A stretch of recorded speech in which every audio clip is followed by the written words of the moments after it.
दीपावली कैसी रही पूछने पर अधिकांश लोग कहते हैं, अरे साहब इस बार तो बड़ी फीकी फीकी सी रही। अरे भाई, मार्केट में जाके देखिए, लोगों की भीड़ उमड़ पड़ी है। 2 रुपए से लेके तो 2 लाख की वस्तुएं सहजता से लोग खरीद लेते हैं। कैसी फीकी रही भाई दिवाली। अब बात यह है कि घर में 8 सदस्य हैं, 4 सदस्य हैं, 2 सदस्य हैं, सबकी अपनी अपनी महत्वाकांक्षा इसी दिन पूरी करने की यदि हम ठान ले तो दिवाली फीकी ही लगेगी। किसी को बाइक चाहिए,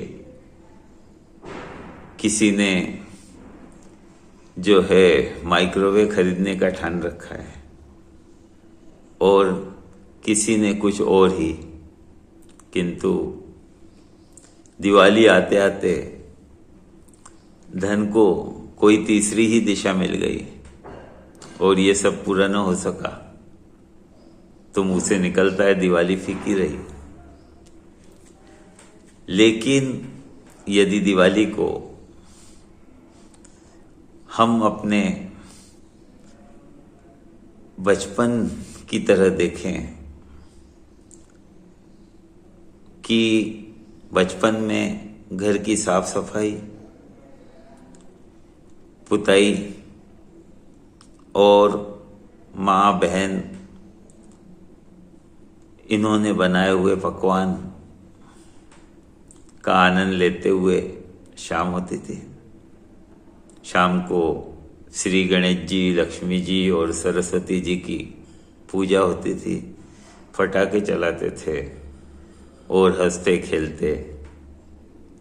कब रात हो जाती और देर रात तक एक दूसरे से मिलते हुए आकर सो जाते थे। सुबह बचे हुए फटाकों के साथ फिर शुरू हो जाते और आगे भाई दूज, पाड़वा वगैरह त्योहार चलते रहते और सब आनंदित रहते थे।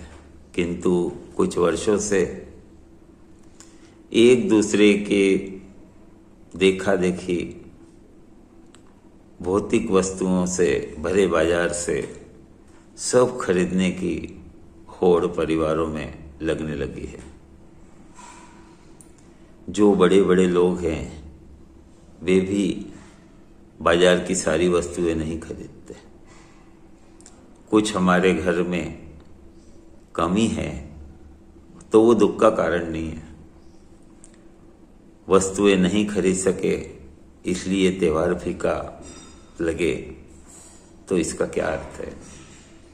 त्योहार तो एक दिन मेहमान की तरह आता है और शाम को लौट जाता है। इस बीच उससे हंसते मुस्कुराते खिले हुए चेहरे लेकर मिलें या कुछ नहीं खरीद पाने का दुख लेकर उदास बैठे रहे, उसे कोई फर्क नहीं पड़ेगा। फर्क हमें पड़ेगा। साल भर जिस त्योहार का हम इंतजार कर रहे थे वो ऐसा ही निकल जाएगा। इसलिए मित्रों, हम क्या खरीद पाए क्या ना खरीद पाए इस बात पे ध्यान न दें। खरीदारी तो त्योहार के बाद भी हो सकती है, पहले भी हो सकती है, किंतु त्योहार के दिन ही मनाया जा सकता है। इसलिए जो नहीं ले पाए, जो नहीं हो सका, उसका मन में किसी भी तरह का शोक दुख मत रखिए। केवल फोकस कीजिए पूजा पाठ पर, उपलब्ध वस्तुओं से घर की सज्जा पर और एक दूसरे से मिलकर दिल से एक दूसरे का अभिनंदन और उन्हें शुभकामनाएं देने पर। तो कोई भी पूछेगा तो मुंह से बस एक ही निकलेगा, शानदार रही भाई दिवाली, शुभकामनाएं।